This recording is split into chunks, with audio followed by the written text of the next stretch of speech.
I'm waiting. I'm not sure how long they'll be, and I'm rather nervous. It's dark in here, and I can't see much. And even though I'm on the bed, all comfy and cosy amongst the pillows and warm quilt, I must admit to feeling uneasy. This will change everything. But will it be for good or bad? I've gone through a lot of changes, but this is the big one. How will I fit into this new situation? Will I still be needed? I'm starting to panic now. Maybe I should tell you the story up to this point, and by the time I finish they should have arrived. It might calm my nerves to talk about it. It began about 28 years ago, when Lily was just a toddler.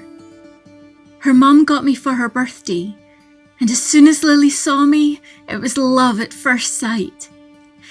Even before the wrapping paper was fully off, I was being cuddled and squeezed so tightly I thought my stuffing would come out, and it was the most wonderful feeling in the whole world.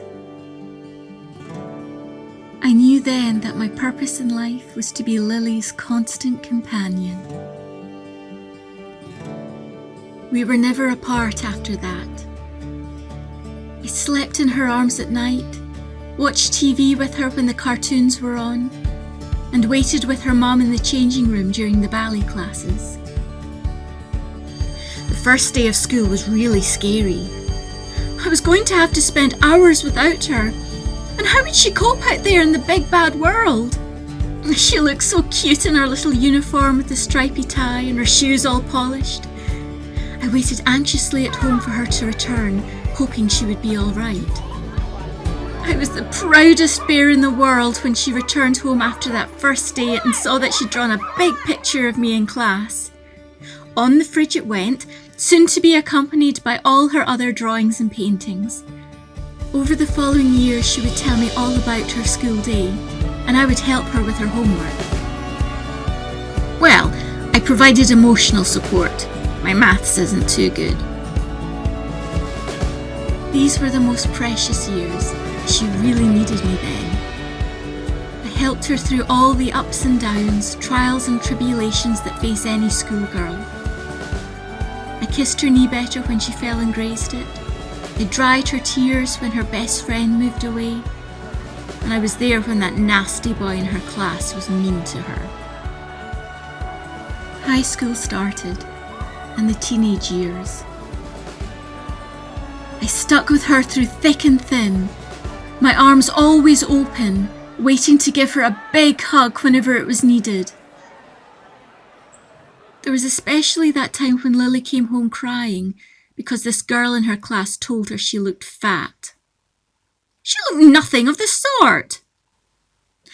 I personally like being on the fat side. I think bears should be chubby. Otherwise, what's to squeeze? But Lily looked lovely. However, she cried and cried until my fur was soaking wet. I held her tightly and kissed away her tears, and agreed wholeheartedly when her mum assured her that her body was just right and to pay no attention to that silly girl who's probably not as pretty as Lily in the first place. So there. Then came the big exams. It was such a scary time, and I was certainly needed. I was often up all night with Lily, worrying about the next day's torture. Throwing up before the art exam was the worst, but that's because it was her favourite subject and therefore needing to get the best mark. Sighs of relief all round when the marks came in. She got into uni and studied interior design. And in case you're wondering, I went with her when she moved out of home. The first year we were in student accommodation. Once, someone made a comment about her having a teddy bear with her at uni. Lily stood her ground and calmly pointed out that there was nothing childish or immature in having a bedtime companion. I later heard a rumour about that girl being given a bear by someone and sleeping with him at night.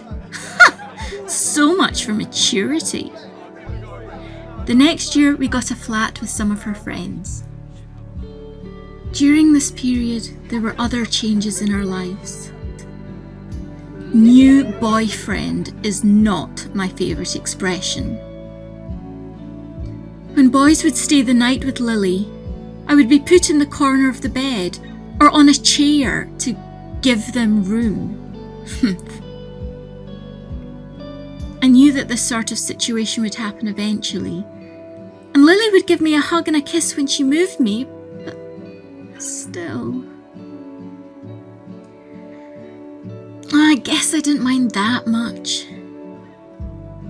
Some of the boys were nice and gave me a pat. Hi.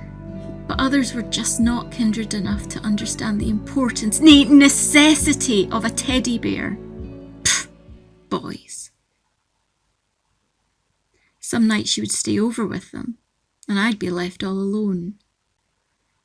I didn't like that at all. At least I got to stay in my own bed though, and didn't get moved. One night, one of the flatmates got drunk and didn't like the music Lily was playing in her room. And she sneaked in when Lily was in the loo and turned the CD player off. She came very close to me, and I got so scared that she was going to hurt me. This girl wasn't very nice when she'd been drinking. Lily was furious when she came into the room and saw that her privacy had been invaded. She gave me the biggest hug and told me that we wouldn't have to live with that awful girl for much longer, and we moved out soon after. That was one of the worst days of my life. Living on our own was so much better, just the two of us. But it wasn't that long before there was a constant third person. Lily confided in me that Jason was the one. I wasn't sure at first, but he won me over. He was actually really sweet and would give me cuddles as well. He seemed to understand the need some people have for their bear, regardless of age. They married and we moved into a lovely flat overlooking a park. And yes, I share their bed all night. After a while, Lily got pregnant. That was 9 months ago. You see, that's what I'm worried about. When the baby's here, will Lily still have time for me? Will she still need me? Or will she be so preoccupied with being a mother, she'll forget how to be the little girl she once was? Already so much of her time has been taken up with preparations. I've tried to help as much as I could, but she just seems so distracted. She'll have to focus so much attention on the baby that there might not be any space left for me. All she can talk about is her pregnancy and what will come after it. And I know that's important, but I'd just like a little bit more attention. I don't mean to sound selfish. I just sometimes miss the 4-year-old Lily. I know people have to grow up, and Lily is a grown-up. She's married, she has a job and all that. But this is different. It's way huger. And before you say anything, I know that's not a real word, but I'm in a bit of a state right now, so grammar isn't really my main consideration. Lily and I have always looked after each other. I always provided a paw to hold and a furry shoulder to cry on. And she was my entire world. But now she'll have someone else she'll have to look after and care for. I've just had the most frightening thought. What if the baby doesn't like me? Jason likes me, but we knew that before they married. The baby will be part of the family regardless. That would be horrible. Babies like bears, don't they? Of course they do. Why wouldn't she like me? But what if she doesn't? I don't want to live in a cupboard or a box in the attic. Lily would never get rid of me, would she? I think I'm going to cry. I can hear the front door. That's them back. I'm so scared. They've gone into the nursery and I can hear so much bustling around. Don't forget about me. I want to see what's going on. Here she is. Oh, Lily looks so lovely. She's beaming. I'm being carried into the nursery to see the baby. Little Rosie is adorable. She's reaching out to touch me. And Lily's putting me in the cot with her. She likes me. She's nuzzling into me and can smell Lily on me, so I'm familiar to her already. Lily tells her that I'm her special friend, and she hopes the two of us will become very close as well. She'll never get rid of me. She'll love me forever.